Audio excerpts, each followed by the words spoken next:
Hi YouTube, Darth here. Today I'm going to kick off a new series all about strategy in Battlefield 4. One of the essential parts of playing the objective in Battlefield is coming up with a strategic plan about the best strategies and points to take at any given time. I did a simple outline of Locker in my Being a Better Teammate video, and today I'd like to do a more detailed outline for this first episode of Battle Plan. Today, I'll be looking at Golmud Railway and the big picture strategies you can use to help you achieve victory on Conquest. On Conquest Large, Golmud Railway has a daunting 7 points, tied for the most in Battlefield. On Conquest Small, this was reduced to 5 points. In either case, the point that you should be considering at the start of the map is Delta. The train at Delta is the center point in this map, and once captured, it slowly drives back to be just outside the spawn for either team. I usually move to secure this point at the start of the map, as once it's safely in my team's possession, it often gets ignored for the rest of the map. If it's well into the game already, if you can capture this point back, sometimes the enemy team won't bother trying to take it if they don't already have Charlie next to it when it rumbles by. I like to think of Conquest on this map in 3 distinct zones.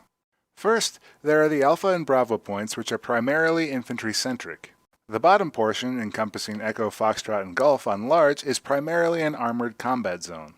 The middle generally sees a mix of everything, but its fate is generally tied to whomever controls Alpha and Bravo. However, the defining characteristic for this map is that it's very friendly to armor.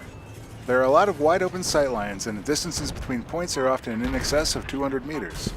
The large version starts with 6 pieces of armor on either side, 5 tanks and a mobile anti-aircraft. On Conquest Large, an infantry fighting vehicle spawns at both the Echo and Golf points on this map, so you may wish to consider that when you are capturing the point from an enemy team. If it spawns, definitely take it as you're next to the enemy base and you'll need the help. If you're already in a tank, encourage your gunner to get out and take the empty piece of armor.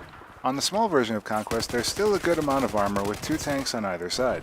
However, on Conquest Small, the map tends to focus around Alpha, Bravo, and Charlie, so there is an increased emphasis on the infantry game. One last thing is that the southernmost point, Echo on Small, Foxtrot on Large, controls the ability of any commander to spawn in an AC-130.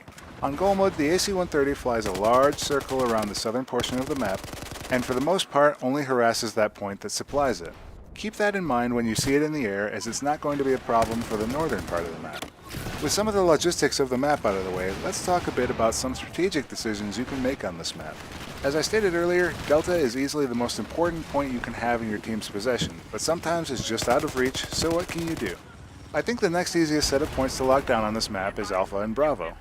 These points are usually far enough from the spawns that if you can force the enemy team out of both of them, it's easy enough to control them for a good amount of time, as reinforcements take a long time to arrive. At that point, the next best target becomes Charlie, from which any enemies that were defending Alpha or Bravo will be defending and attacking. Additionally, on Conquest Large, Charlie is the spawn point for one of the scout helicopters on this map, which can help quite a bit in clearing infantry from the north. I think one of the best positions to be on Golmud is controlling Alpha, Bravo, and Charlie, as it locks down the north pretty heavily in your team's favor.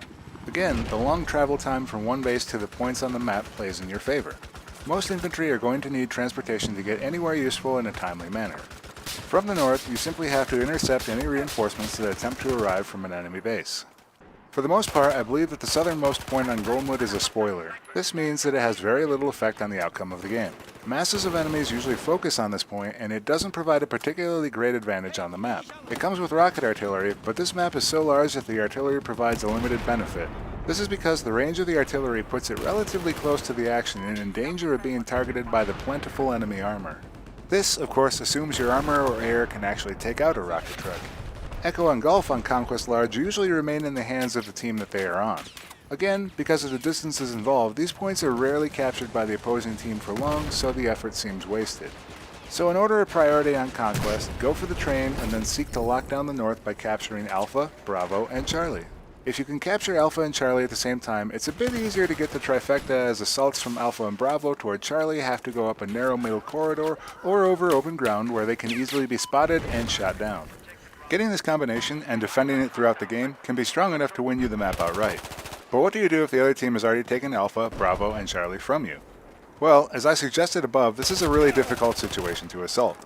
I can guarantee you that Alpha or Bravo, depending on what side you're on, are going to be ready with defenders. In this case, I usually like to take Charlie. On a 64-player server, there are usually only about 1 or 2 defenders. If you're with a squad, it becomes much easier to take. Once you've taken Charlie, that usually begins to draw enemies away from Alpha and Bravo.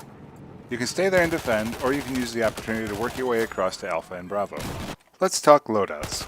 Because there's so much armor on this map, I'd highly recommend playing as an engineer. With a good mid to long range carbine like the AK-5C, you'll be able to take on infantry and armor alike. You should definitely take advantage of the openness of this map and equip either a rocket launcher like the SRA or a javelin. If you're jumping into a tank, remember to bring a torch. Otherwise, slams and AT mines are a great choice, especially for defending Alpha and Bravo, where tanks are easily channeled into the small lanes of approach. Running recon or support with C4 is just a bit riskier, as you won't always have a good spot to hide when attacking a tank. A good approach might be to try to ambush them in the lanes inside of Alpha or Bravo. If you're going to go with a tank on this map, I like to run with the sabot shell as a primary and a staff shell in the secondary. The sabot shell gives you the ability to reach out and hit armor in an extended range, and the staff shell can be used to hit armor hiding behind a rock or a ridge, as its top-down attack locks on at close range. Whatever your loadout, I encourage you to remember the strategic choices you're making at the time. Do you need to take Alpha or Bravo? Consider something to deal with infantry and ambush tanks. Are you going for the southern part of the map? You're going to have to worry more about enemy armor. If enemy air power is getting out of control, perhaps it's time to get aggressive with that AA gun, or bring along a man pad. By the way, that's a man portable air defense, not a maxi pad for men. That's it for this episode of Battle Plan. If you like this video, please consider giving it a like. And if you'd like to see more Battlefield 4 videos, please subscribe to my channel. If you've got a map and a game mode you'd like to see me discuss in a future episode, please leave a comment below. And as always, thanks for watching, and I'll see you next time, YouTube.